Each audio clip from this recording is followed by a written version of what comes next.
Hello everyone, this is Deepthi Thomas from Teachers Academy. OET reading part സിയിൽ നമുക്ക് കാണുമ്പോൾ വളരെ സിമ്പിളായിട്ട് തോന്നുകയും എന്നാൽ ആൻസർ ചെയ്യാൻ കുറച്ച് ഡിഫിക്കൽട്ട് ഫേസ് ചെയ്യുന്ന ഒരു ക്വസ്റ്റ്യനാണ് റെഫറൻസ് ക്വസ്റ്റ്യൻ. പേര് കേൾക്കുമ്പോൾ എന്തോ വലിയ സംഭവമായിട്ട് നിങ്ങൾക്ക് തോന്നിയേക്കാം, പക്ഷേ കാര്യം വളരെ നിസ്സാരമാണ്. ചിലപ്പോൾ നമുക്ക് ക്വസ്റ്റ്യനെ കാണാറുണ്ട് ഇറ്റെന്നോ ദേ എന്നോ ഹീ എന്നോ ഒക്കെ പറഞ്ഞിട്ട്. കാരണം അതിൻ്റെ മീനിങ്, അതായത് ആ പാസേജ് വായിച്ചിട്ട് അതിൽ നിന്ന് എന്താണ് ആ ഇറ്റ് കൊണ്ട് മീൻ ചെയ്യുന്നത് എന്നുള്ളതാണ് സത്യം പറഞ്ഞാൽ ക്വസ്റ്റ്യൻ. പറയുമ്പോഴും കാണുമ്പോഴും വളരെ സിമ്പിളായിട്ട് തോന്നുകയും എന്നാൽ അത് ഐഡൻറ്റിഫൈ ചെയ്യാൻ അല്ലെങ്കിൽ ആൻസർ കണ്ടെത്താൻ വളരെയധികം ഡിഫിക്കൽട്ടി ഫേസ് ചെയ്യാറുണ്ട് സ്റ്റുഡൻസിന്. സോ ഇന്നത്തെ വീഡിയോയിൽ റെഫറൻസ് വാക്കുകൾ വന്നാൽ അല്ലെങ്കിൽ അങ്ങനെയുള്ള പ്രൊനൗൺസ് വന്നു കഴിഞ്ഞാൽ എങ്ങനെയാണ് ആൻസർ ചെയ്യുക എന്നുള്ളതാണ് നമ്മൾ നോക്കാൻ പോകുന്നത്. അപ്പോൾ പോകാം വീഡിയോയിലേക്ക്.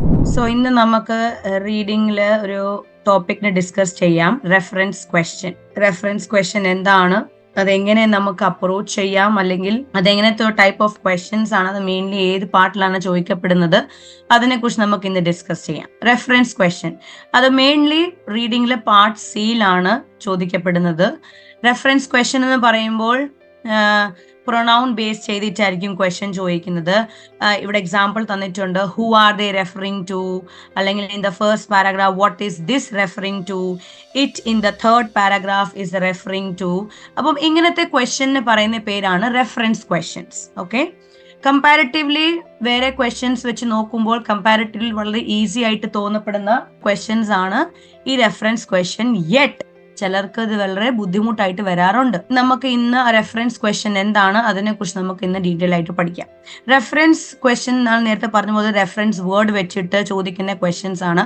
അപ്പം പാരഗ്രാഫിൽ ഉദ്ദേശിച്ചിരിക്കുന്ന ഇറ്റ്, ദിസ്, ദാറ്റ്, ദേ, ഇത് ആ ഒരു വാക്ക് അല്ലെങ്കിൽ ആ ഒരു പ്രൊനൗൺ ഏത് നൗനെയാണ് കാണിക്കുന്നത് അതാണ് നമ്മൾ അവിടെ പറയേണ്ടത്.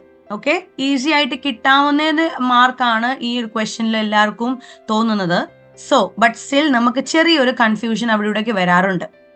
ബാക്ക്വേർഡ് റെഫറൻസ് ആണ് നമ്മുടെ OET-യിൽ മിക്കവാറും ഉപയോഗിക്കാറുള്ളത്. ബാക്ക്വേർഡ് റെഫറൻസ് എന്ന് പറയുമ്പോൾ ഇപ്പം ഒരു ക്വസ്റ്റ്യൻ ചോദിച്ചിരിക്കുന്നു, ദേ ആരെയാ റെഫർ ചെയ്യുന്നെങ്കിൽ ആ പാരഗ്രാഫിൽ ദേ എഴുതിയിട്ടുണ്ടെങ്കിൽ അതിന്റെ തൊട്ട് മുൻപുള്ള കാര്യങ്ങൾ അല്ലെങ്കിൽ അതിന്റെ മുൻപുള്ള കാര്യങ്ങളായിരിക്കും അവിടെ സംസാരിക്കുന്നത്.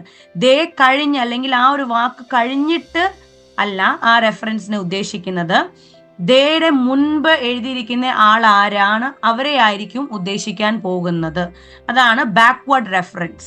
അതാണ് പാർട്ട് സിക്കകത്ത് നമ്മുടെ OET റീഡിങ്ങിൽ പാർട്ട് സിക്കകത്ത് മിക്കവാറും വരുന്നത്. ബാക്ക്വേർഡ് റെഫറൻസ് ആണ് വരുന്നത്. ദാറ്റ് കഴിഞ്ഞുള്ള കാര്യങ്ങളൊന്നും അവിടെ വരാറില്ല. അത് വരാറില്ല ഇൻ ദ സെൻസ് വരാം, പക്ഷേ മോസ്റ്റ് പ്രോബബ്ലി വരാറില്ല. ബാക്ക്വേർഡ് റെഫറൻസ് ആയിരിക്കും വരുന്നത്. ആ ദാറ്റോ ദിസ് ഇറ്റ് ദേ അതിന്റെ മുൻപുള്ള എന്താണ് എഴുതിയിരിക്കുന്നത് അവരെ ആയിരിക്കും ഈ ദിസ് ദാറ്റ് ഇറ്റ് ദേ ഉദ്ദേശിക്കുന്നത്. ഓക്കെ, സോ നമുക്ക് ഇനിയും റെഫറൻസ് ക്വസ്റ്റ്യൻ മനസ്സിലായി. അത് നമുക്ക് ഇനിയും എങ്ങനെ അപ്രോച്ച് ചെയ്യണം അതിനെ കുറിച്ച് നമുക്ക് രണ്ട് എക്സാമ്പിൾസ് ആയിട്ട് ജസ്റ്റ് ഒന്ന് നോക്കാം. ഓക്കെ, ഇവിടെ എക്സാമ്പിൾ തന്നിട്ടുണ്ട്. ഫോർ എക്സാമ്പിൾ ഫസ്റ്റ് ക്വസ്റ്റ്യൻ തന്നെ നോക്കിക്കേ, who is they referring to in second last paragraph. ഇങ്ങനത്തെ ക്വസ്റ്റ്യൻസ് കാണുമ്പോൾ നമുക്ക് വളരെ സന്തോഷം വരാറുണ്ട്. ബിക്കോസ് എന്താണ്, ഇവിടെ നമുക്ക് ഒത്തിരി ഒന്നും വായിക്കേണ്ടയോ അല്ലെങ്കിൽ ഇന്റൻസ് ആയിട്ട് മനസ്സിലാക്കേണ്ടയോ ജനറൽ മീനിങ് മനസ്സിലാക്കേണ്ടയോ അതോ മെയിൻ ഐഡിയ മനസ്സിലാക്കേണ്ട ആവശ്യമൊന്നും ഇല്ല. സോ അത്ര ടൈം അത് എടുക്കില്ല എന്നാണ് നമ്മുടെ ഒരു നല്ലൊരു കാര്യം. ഈ ഒരു ക്വസ്റ്റ്യന്റെ നല്ലൊരു കാര്യം അല്ലെങ്കിൽ ഈ ഒരു ക്വസ്റ്റ്യൻ കാണുമ്പോൾ നമുക്ക് പോസിറ്റീവായിട്ട് തോന്നാനുള്ള റീസൺ എന്ന് പറയുമ്പോൾ അവിടെ നമുക്ക് ഇന്റൻസ് റീഡിങ്ങിന്റെ ആവശ്യമില്ല.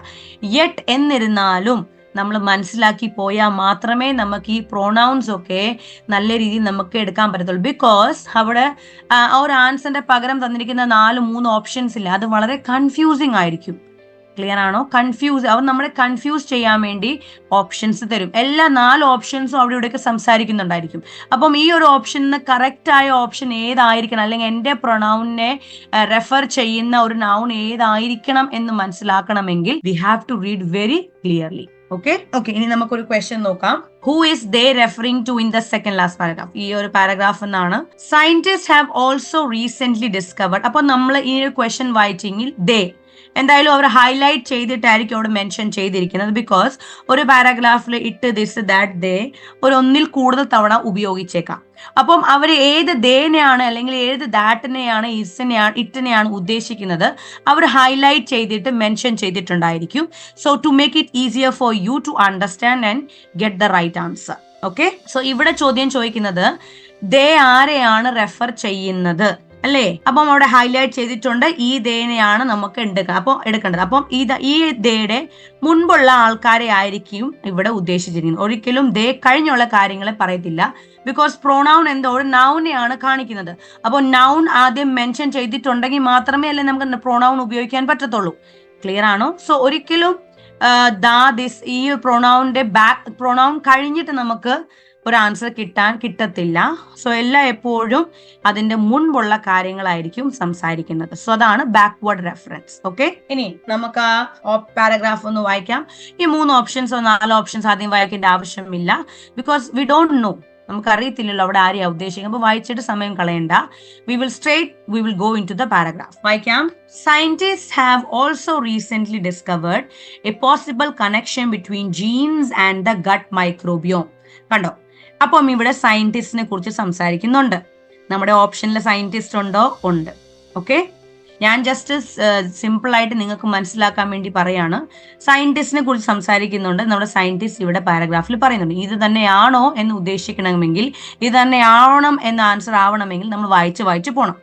ഓക്കെ, സയന്റിസ്റ്റ് റീസെന്റ് എന്ത് ഡിസ്കവർ ചെയ്തു? ദാറ്റ് നമ്മുടെ ജീൻസിലും നമ്മുടെ ഗട്ടിനകത്ത് കാണപ്പെടുന്ന മൈക്രോബിനും എന്തോ കണക്ഷൻ ഉണ്ടെന്ന് അവർ റീസെന്റ് ഡിസ്കവർ ചെയ്തിട്ടുണ്ട്.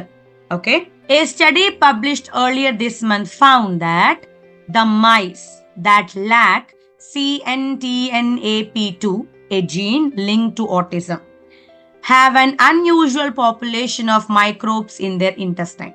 ഒരു study earlier this month publish ചെയ്തു. എന്ത് കണ്ടുപിടിച്ചു? ദാറ്റ് ഒരു മൈസ് CNTNAP2 ഒരു ജീൻ, ഓട്ടിസവുമായിട്ട് ലിങ്ക് കാണിക്കുന്ന ഈ ഒരു ജീൻ ഇല്ലാത്ത മൈസില് അവരെന്ത് കണ്ടു? ആ മൈസിന്റെ ഇൻറ്റസ്റ്റൈനില് മൈക്രോബ്സിന്റെ പോപ്പുലേഷൻ അൺയൂഷ്വൽ ആയിട്ട് കണ്ടു. ഓക്കെ, അപ്പൊ നമ്മുടെ മൈസ് ആളും വന്നില്ല, ഇവിടെ സയന്റിസ്റ്റ് ആളും വന്നു, മൈസും വന്നു, മൈക്രോബ്സും വന്നു, സ്റ്റഡിയും വന്നു, ഇവിടെ സ്റ്റഡിയും വന്നു. 4 ഓപ്ഷൻ ഇവിടെ സംസാരിക്കുന്നുണ്ട് അല്ലേ?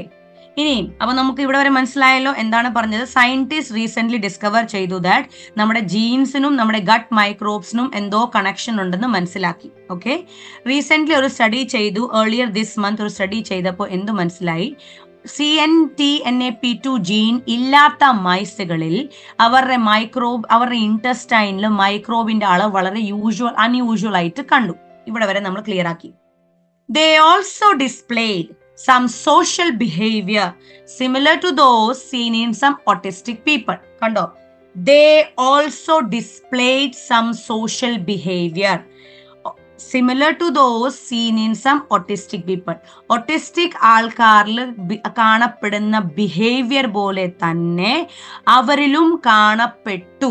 ഇനിയും അവരിലും കാണപ്പെട്ടു എന്ന് പറയുമ്പോൾ അവരാരെയാ ഉദ്ദേശിക്കുന്നത്? സ്റ്റഡിയെയാണോ, സയന്റിസ്റ്റിനെയാണോ, മൈക്രോബ്സിനാണോ, മൈസിലാണോ? എന്തായിരിക്കും ഇതിന്റെ ആൻസർ? നമ്മൾ വായിച്ചപ്പോൾ നമുക്ക് ക്ലിയർ ആയി. നമ്മൾ സ്റ്റഡി ചെയ്തത് ഒരു മൈസിലാണ്. ആ ജീൻ ഇല്ല, CNTNAP2 ജീൻ ഇല്ലാത്ത മൈസില് അവരുടെ ഇൻറ്റസ്റ്റൈനിൽ മൈക്രോബിന്റെ അളവ് വളരെ കൂടുതലായിട്ട് കണ്ടു. അവരാണ് എന്താണ് ഓട്ടിസ്റ്റിക് പീപ്പിൾ കാണിക്കുന്ന ബിഹേവിയർ പോലെ തന്നെ കാണിച്ചത്. അപ്പം ഈ ദേ ആരെയായിരിക്കും ഉദ്ദേശിക്കുന്നത്? നമ്മൾ വായിച്ചു മനസ്സിലാക്കിയപ്പോൾ ആരാണ് ഈ ദേ also displayed some social behavior. അപ്പം ദേ ആരെയായിരിക്കും ഇവിടെ ഉദ്ദേശിച്ചിരിക്കുന്നത്? ഡെഫിനറ്റ്ലി മൈസിനെ അല്ലേ? അതാണ് നമ്മൾ വായിക്കുമ്പോൾ നമ്മൾ ക്ലിയർ കട്ട് വായിച്ചു പോയാൽ മാത്രമേ ഈ ദേ ആരെയാ ഉദ്ദേശിച്ചത് നമുക്ക് അവിടെ മനസ്സിലാവത്തുള്ളൂ. അവര് സോഷ്യൽ ബിഹേവിയർ, ഓട്ടിസ്റ്റിക് ആൾക്കാർ കാണിക്കുന്ന സോഷ്യൽ ബിഹേവിയർ പോലെ തന്നെ അവർ കാണിച്ചു. അപ്പം ആരെയാണ് നമ്മൾ ടെസ്റ്റ് ചെയ്യുന്നത്? മൈസിനെ അല്ലേ? മൈസിൽ CNTNAP2 ജീൻ ഇല്ലാത്ത മൈസിൽ അൺയൂഷ്വൽ മൈക്രോബ്സിന്റെ അളവ് കണ്ടു. They also behaved. അപ്പം ദേ ആരായിരിക്കും ഇവിടെ? മൈക്രോബ്സ് ആണ്. മൈക്രോബ് ബിഹേവ് ചെയ്യുമോ? അല്ലാണ്ട് സ്റ്റഡി ബിഹേവ് ചെയ്യുമോ? ഇനി നമുക്ക് ഡൗട്ട് വരാൻ പോകുന്ന മൈസും സയന്റിസ്റ്റ് ആണ് നോക്കുന്നത്. സയന്റിസ്റ്റ് ബിഹേവ് ചെയ്യുമോ? ഇല്ല, മൈസ് ബിഹേവ്. അവർ സ്റ്റഡിയുടെ സബ്ജക്ട് ആരായിരുന്നു? മൈസ്. അപ്പൊ മൈസ് ആണ് ബിഹേവ് ചെയ്തെന്ന് നമുക്ക് ക്ലിയർ ആയിട്ട് മനസ്സിലായി. സോ 4 ഓപ്ഷനും നമ്മുടെ പ്രോണൗണിന്റെ മുമ്പേ അല്ലെങ്കിൽ റെഫറൻസ് വേർഡിന്റെ മുമ്പേ ഉണ്ടായിരിക്കും. നമ്മൾ ക്ലിയർ ആയിട്ട് വായിച്ചു പോയാൽ മാത്രമേ നമുക്ക് അവിടെ ഉറപ്പായിട്ടൊരു ആൻസർ കിട്ടത്തുള്ളൂ. അപ്പം ആ ഒരു സെന്റൻസ് മൊത്തം വായിക്കണം. ദേ വെച്ചിട്ട് അവസാനിപ്പിക്കരുത്. They also behave some social behaviour similar to those seen in some autistic people. കണ്ടോ, അവിടെ വരെ നമുക്ക് വായിച്ചാൽ നമുക്കൊരു ആൻസർ കിട്ടിയാൽ പിന്നെ നമുക്ക് മുന്നോട്ട് വായിച്ച സമയം കളയേണ്ട ആവശ്യമില്ല. ക്ലിയർ ആകുന്നുണ്ടോ? ബട്ട് സ്റ്റിൽ ഞാൻ പറയുന്നത് എന്താണ്, നമ്മൾ പാരഗ്രാഫ് മൊത്തം വായിക്കണം. നമുക്ക് പാരഗ്രാഫ് ക്ലിയർ കട്ട് ആവണം. അതുകൊണ്ട് മൊത്തം വായിക്കുന്നതാണ് വളരെ നല്ലത്. But if you have lack of time, നിങ്ങൾ ടൈം കുറഞ്ഞു പോയെങ്കിൽ നിങ്ങൾക്ക് അത്ര കിട്ടിയാലും you will get your answer.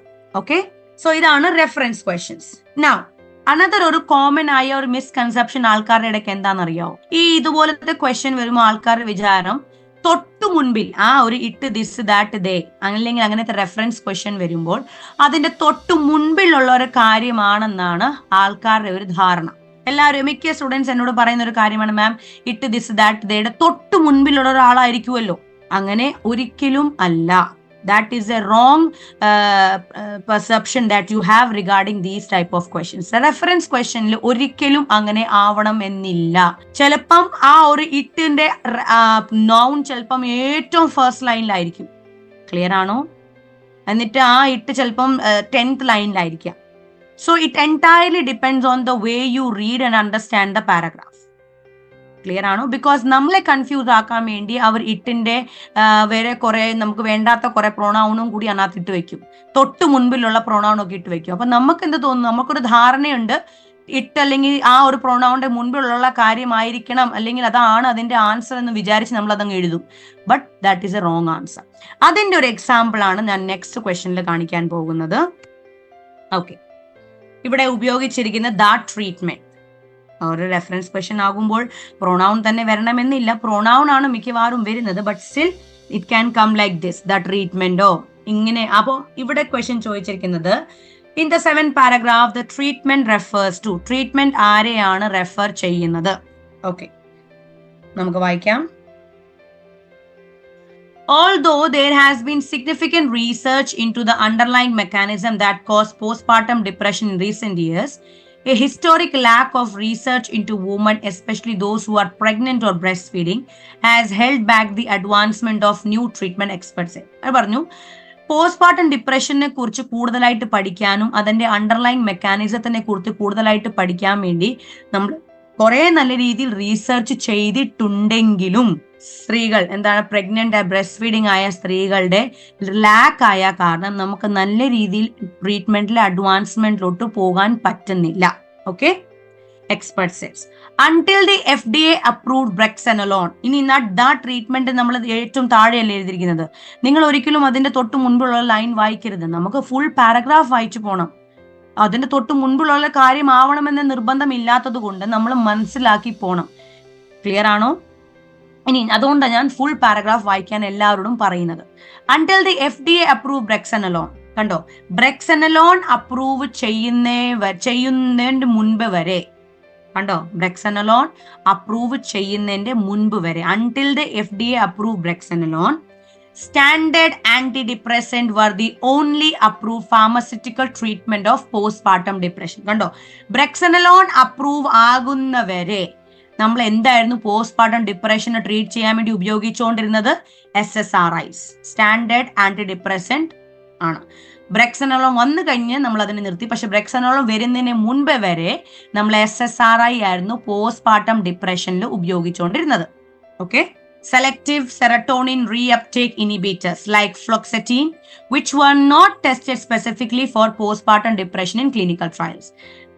അത് പോസ്റ്റ്പാർട്ടം ഡിപ്രഷന് വേണ്ടി അത് ട്രയൽ ചെയ്യുകയോ ടെസ്റ്റ് ചെയ്യുകയോ ഒന്നും ചെയ്തിട്ടില്ലാത്ത മരുന്നുകളായിരുന്നു നമ്മൾ ഉപയോഗിച്ചുകൊണ്ടിരുന്നത്. But SSRI can cause side effects such as nausea, headache, drowsiness. പക്ഷെ SSRIs എന്തുണ്ടാക്കുന്നു? സൈഡ് എഫക്ട്സ് ഒക്കെ ഉണ്ടാക്കുന്നു. nausea, headache, drowsiness. They can take as long as 8 to 12 weeks to become fully effective. ഇനി അത് ഫുള്ളി എഫക്റ്റീവ് ആവണമെങ്കിൽ 8 തൊട്ട് 12 ആഴ്ച വരെ അത് എടുക്കാറുണ്ടായിരുന്നു. Okay, And physicians who prescribe SSRIs to patients with depression usually advise their patients to continue taking them for months even after symptom improve. കണ്ടോ, എന്നിട്ട് SSRI പ്രിസ്ക്രൈബ് ചെയ്യുന്ന ഫിസീഷ്യൻസ് അവരുടെ പേഷ്യന്റിനോട് എന്താ പറഞ്ഞുകൊണ്ടിരുന്നത്? നിങ്ങളുടെ സിംറ്റം ഇംപ്രൂവ് ആയി കഴിഞ്ഞാലും നിങ്ങൾ മാസത്തോളം ഇത് എടുത്തുകൊണ്ടിരിക്കണം. Okay, the treatments are being developed. കണ്ടോ, ഇനിയും നമ്മൾ പറഞ്ഞു, നമ്മുടെ ആളുടെ അടുത്തുള്ള എത്തി. The treatment are being developed may be a sign of sea change in the pharmaceuticals industry's attitude toward women's mental health issue. ഈ ഒരു ട്രീറ്റ്മെന്റ് ഡെവലപ്പ് ചെയ്യപ്പെടുന്ന ട്രീറ്റ്മെന്റ്സ് ഒക്കെ എന്തിനെ കാണിക്കുന്നു? ദാറ്റ് ഫാർമസ്യൂട്ടിക്കൽ ഇൻഡസ്ട്രിയിൽ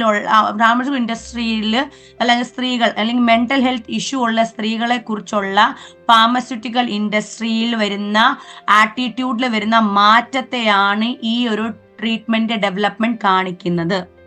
അപ്പം ദാ ട്രീറ്റ്മെന്റ് എന്തുവായിരിക്കും? SSRI ആണോ? അല്ല.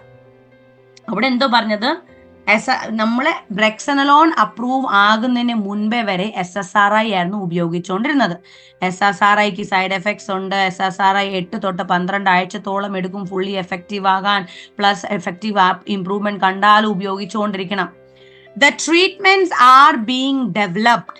കണ്ടോ, ഇനിയും ഡെവലപ്പ് ആകപ്പെടുന്ന treatments may be a sign of a sea change in the pharmaceutical industry's attitude toward women's mental health issue. കണ്ടോ, ഈ ഒരു പുതിയ ട്രീറ്റ്മെന്റ് വരുന്നില്ലേ? ഏത് പുതിയ ട്രീറ്റ്മെന്റ് ഇപ്പൊ വന്നത്? ബ്രെക്സനലോൺ അല്ലേ? ഈ പുതിയ ട്രീറ്റ്മെന്റ് വരുന്നത് എന്തിനെ കാണിക്കുന്നു?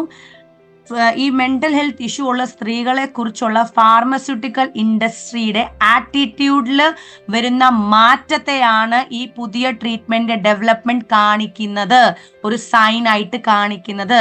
അപ്പം ദാ ട്രീറ്റ്മെന്റ്സ് ഇവിടെ ആരെയാ ഉദ്ദേശിക്കുന്നത്? SSRIനെയാണോ?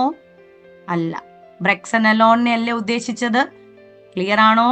അതുകൊണ്ട് കണ്ടോ, ഇപ്പം ദാ ട്രീറ്റ്മെന്റ് തൊട്ട് മുൻപിൽ ആരായിരുന്നു? SSRI അല്ലേ? പക്ഷെ നമ്മുടെ ആൻസർ SSRI അല്ലല്ലോ. നമ്മുടെ ആൻസർ ആരാണ്? ബ്രെക്സനലോൺ. അതുകൊണ്ട് നമ്മുടെ വായനയിൽ നമ്മൾ മനസ്സിലാക്കണം ആ ഒരാൾ ആരെയാണ് ഉദ്ദേശിക്കുന്നത്. നമ്മൾ ഇത്ര നേരം വായിച്ചു വന്നത് ബ്രെക്സനലോൺ അപ്രൂവ് ആകുന്നതിന് മുമ്പേ SSRI ആയിരുന്നു നമ്മൾ ഉപയോഗിച്ചുകൊണ്ടിരുന്നത്. അത് പോസ്റ്റ്മോർട്ടം ഡിപ്രഷനിൽ ടെസ്റ്റ് പോലും ചെയ്യാതെയാണ് നമ്മൾ ഉപയോഗിച്ചുകൊണ്ടിരുന്നത്. അതിന് സൈഡ് എഫക്ട്സ് ഉണ്ട്, അതിൽ കുറെ സമയം എടുക്കുന്നു, കുറെ മാസങ്ങൾ എടുക്കുന്നു, ഇതൊക്കെയായിരുന്നു. ഇപ്പം ഡെവലപ്പ് ചെയ്യപ്പെടുന്ന ട്രീറ്റ്മെന്റ്സ് ഒക്കെ എന്തിനെ കാണിക്കുന്നു? ഫാർമസ്യൂട്ടിക്കൽ ഇൻഡസ്ട്രിയുടെ ആറ്റിറ്റ്യൂഡിൽ വരുന്ന മാറ്റത്തെയാണ് the treatments are being developed കാണിക്കുന്നത്, മേ ബി എ സൈൻ ആയിട്ട് നിൽക്കുന്നത്. അപ്പം the treatments are being developed. ഏത് ട്രീറ്റ്മെന്റ്സ് ആണ് ഡെവലപ്പ് ആകുന്നത്? നമ്മുടെ ബ്രെക്സനലോൺ അല്ലേ? ക്ലിയർ ആണോ? സോ തൊട്ട് മുൻപിലുള്ള കാര്യം എന്ന് പറയുന്നത് വളരെ തെറ്റാണ്. നിങ്ങൾ അതുകൊണ്ട് ഇങ്ങനത്തെ ക്വസ്റ്റ്യൻസ് വരുമ്പോൾ തൊട്ട് മുൻപിലുള്ള ലൈൻ വായിക്കണം എന്നല്ല, തൊട്ട് മുൻപിലുള്ളതല്ല, നിങ്ങൾ തുടക്കം മുതൽ അത് വായിക്കണം. ബിക്കോസ് ചിലപ്പം അതിന്റെ ആൻസർ മേളിലായിരിക്കാം, ഏറ്റവും ഫസ്റ്റ് ലൈനിലായിരിക്കാം. Clear ആണോ? So in order to get your answer correct for reference questions, you have to read your answer. You have to read the paragraph, not from just the first line or not from just the line that begin before the pronoun. You have to start the reading of the paragraph from the first line itself. Okay? Because adana adinte oru correct aya oru method അല്ലെങ്കിൽ technique. So I hope എല്ലാവർക്കും reference question എന്താണ്, എങ്ങനെ reference question approach ചെയ്യണം എന്ന് മനസ്സിലായി. So once more just ഒന്ന് summarise ചെയ്യാം. Reference question എന്താണ്? ദേ ഇട്ട് ദിസ് ദാറ്റ് ആരെയാ റെഫർ ചെയ്യുന്ന പാരഗ്രാഫിൽ ഇട്ട് ആരെയാ ഉദ്ദേശിക്കുന്നത്, ദേ ആരെയാ ഉദ്ദേശിക്കുന്നത്, ദാറ്റ് ആരെയാ ഉദ്ദേശിക്കുന്നത്, അതാണ് reference questions. Mainly backward reference ആണ് നമുക്ക് വരുന്നത്. ഒരിക്കലും അത് കഴിഞ്ഞല്ല, അതിന് മുൻപേ ഉള്ള ആൾക്കാരെ ആയിരിക്കും ആ ഒരു റെഫറൻസ് വേർഡ് ഉദ്ദേശിക്കുന്നത്. എപ്പോഴും ഒരു പ്രൊണൗൺ ആയിരിക്കും, 90% പ്രൊണൗൺ ആയിരിക്കും. ചിലപ്പം പ്രൊണൗണിന്റെ പകരം ദ ട്രീറ്റ്മെന്റ്സോ അങ്ങനെ ഇങ്ങനത്തെ ഒരു ക്വസ്റ്റ്യൻസ് ചോദിക്കാം. Comparatively easy ആണ്, but still in order to get your answer right you have to read correctly. ആ ഒരു പ്രൊണൗൺ തുടങ്ങുന്നതിന് മുൻപും പ്രൊണൗൺ അവസാനിക്കുന്ന വരെയുള്ള എല്ലാ ലൈൻ നമ്മൾ ക്ലിയർ കട്ട് മനസ്സിലാക്കണം. അയാൾ ആരെയാണ്, ആ ഒരു ദേ ആരെയായിരിക്കും ഉദ്ദേശിക്കുന്നത്. ആ ദേ ഉദ്ദേശം നമുക്ക് മനസ്സിലാവണമെങ്കിൽ ആ ദേ കഴിഞ്ഞുള്ള എല്ലാ ലൈൻ നമ്മൾ ക്ലിയർ കട്ട് മനസ്സിലാക്കി പോകണം. ആൻഡ് നെക്സ്റ്റ് തിങ് ഈസ്, ഒരിക്കലും അതിന്റെ മുൻപുള്ള ആളായിരിക്കണം എന്ന് നിർബന്ധമില്ല. You can get your noun from the first line and the pronoun will be in the end of the line, end of the paragraph അല്ലേ. പാരഗ്രാഫിന് എൻഡിലും pronoun ആയിരിക്കും, നിങ്ങളുടെ നൗൺ ഏറ്റവും ആദ്യമായിരിക്കും. സോ ഒരിക്കലും do not get the idea that അതിന് തൊട്ട് മുൻപിൽ ഒരിക്കലായിരിക്കും. You have to read and get your answer. Okay, so I hope എല്ലാവർക്കും ഈ ഒരു സെഷനിൽ നിന്ന് ബെനിഫിറ്റ് കിട്ടും. So thank you so much.